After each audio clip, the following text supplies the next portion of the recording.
Hi guys, तुळशी विवाह पार पाडलाय।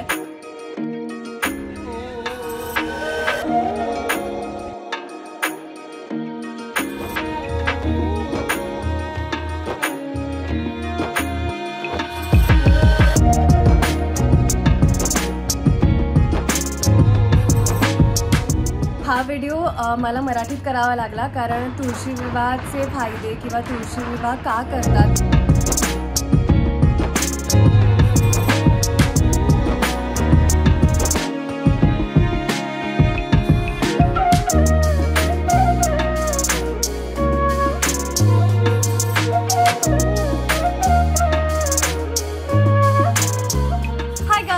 मराठी मुलगी is back with a new video. आज तुळशीचं लग्न आहे म्हणून हा सगळा साज श्रृंगार करते। खरं तर असं म्हणलं जातं की तुळशी विवाहाशिवाय दिवाळी पूर्ण होत नाही, त्यामुळे आज म्हणजे 13 तारखेला 14 तारखेला आणि 15 तारखेला तुळशी विवाहाचा मुहूर्त आहे। तर ह्या मुहूर्तावर आज मी तुळशी विवाह आम्ही सगळ्यांनी मिळून तुळशी विवाह पार पाडलाय। त्याचा अख्खा व्हिडिओ तुम्हाला आता बघायला मिळणार आहे की माझी तयारी म्हणजे कसं मी सगळं मांडली आहे पूजा आणि त्याचे महत्त्व काय आहे, फायदे काय आहेत तुळशी विवाहाचे, हे सुद्धा तुम्हाला बघायला मिळणार आहे ह्या व्हिडिओमधून। तर हा व्हिडिओ शेवटपर्यंत नक्की बघत राहा आणि तुम्हाला आवडला लाईक शेअर सबस्क्राईब करायला नक्की विसरू नका। आपल्या तुळशीचा विवाह बाळकृष्ण यांच्यासोबत आम्ही लावलाय। खूप छान गोड छोटेसे बाळकृष्ण आहेत आपल्याकडे आणि त्याला आपण छान वस्त्र आणि मुंडावळ्या वगैरे, तुळशीला पण अगदी छान सजवलंय आपण, बांगड्या छोट्या छोट्या, कानातले नथ, मंगळसूत्र, मुंडावळ्या, छान एक नेकलेस आहे,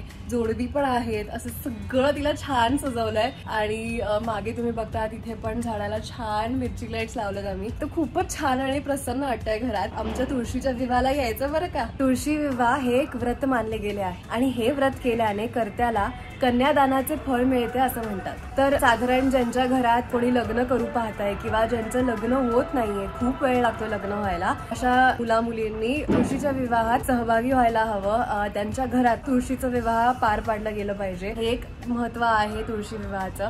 आणि बाळकृष्ण यांनाच विष्णूचा अवतार असं म्हणतात, त्यामुळे पण तुळशीचा विवाह बाळकृष्ण यांच्यासोबत लावतो। हा व्हिडिओ मला मराठीत करावा लागला कारण तुळशी विवाहाचे फायदे किंवा तुळशी विवाह का करतात हे मला मराठीतून जास्त व्यवस्थित एक्सप्लेन करता आलं किंवा करता येईल म्हणून मी हा व्हिडिओ मराठीतून केला।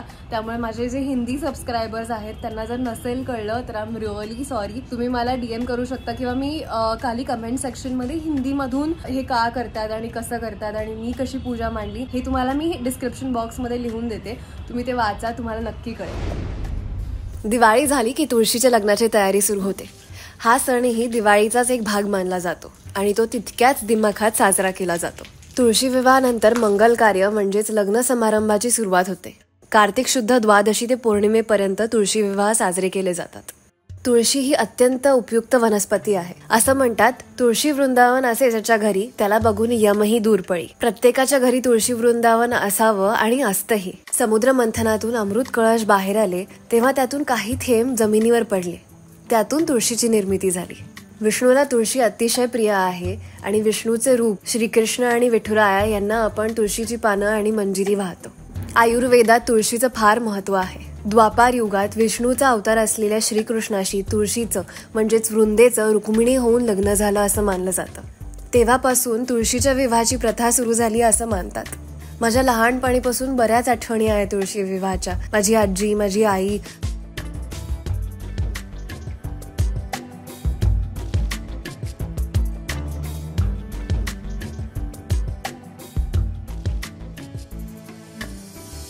मी लहान असताना हे तुळशी विवाह नेहमी करायची आणि अजूनही करते आणि तिच्याकडनंच मला खरं तर तुळशी विवाह करायची सवय लागली आणि म्हणजे प्रेरणा मिळाली।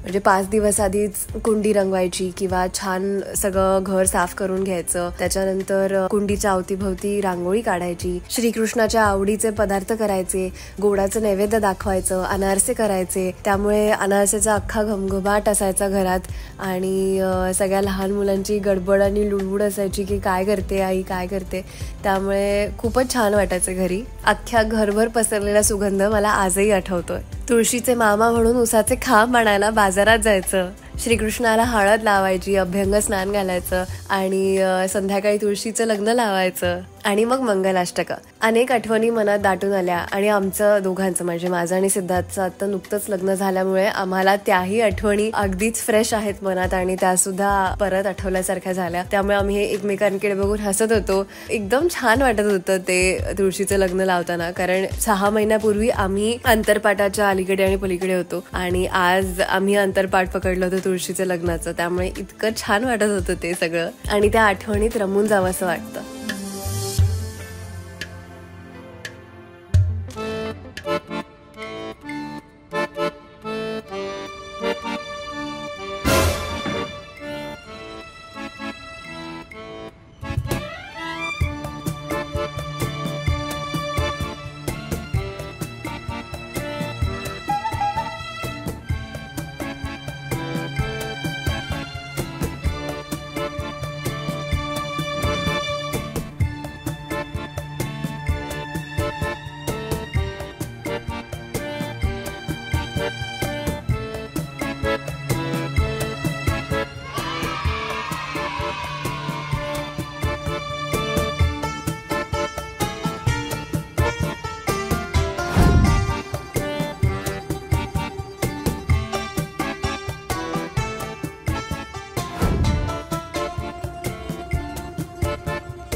लग्नानंतर घरात हे त्यातलं ते एक अजून एक कार्य झालंय, तुळशी विवाह संपन्न झालाय. मी छोटासा प्रयत्न केला हे सगळं करायचा, तर काही भूलचूक झाली असेल तर माफ करा. मी पहिल्यांदाच ही पूजा मांडली आहे, त्यामुळे आईने जसं सांगितलं किंवा माझ्या सासूबाईंनी जसं सांगितलं तसं मी केलंय. माझ्या आजीने थोडी मदत केली आहे, त्यामुळे सगळं असं मी घडवून आणलंय. तर काही भूलचूक झाली असेल तर माफ करा. तुमचे फक्त आशीर्वाद असू देत माझ्यासोबत आणि माझ्या फक्त गोड विशेस आहेत तुमच्या सगळ्यांसाठी, माझ्या सबस्क्रायबर्ससाठी. Thank you so much. माझ्या व्हिडिओजला तुम्ही एवढं लाईक करताय, बघताय, so I am really happy about it. आणि तुमच्या या प्रेमासाठी माझा हाच प्रयत्न राहील की मी जास्तीत जास्त नवीन कॉन्टेंट तुमच्याबरोबर शेअर करत राहीन. माझी ही जी जर्नी आहे, माझं लग्न आणि सगळे जे पहिले सण आहेत लग्नानंतरचे, हे मला तुम्हाला सगळ्यांबरोबर शेअर करताना खूप आनंद होतो. त्यामुळे मी असे व्हिडिओ टाकत राहीन आणि त्याला तुम्ही पण अगदी भरभरून मनसोक्त प्रेम द्या. I will see you in the next video. Till then, take care, stay safe and keep watching my vlogs.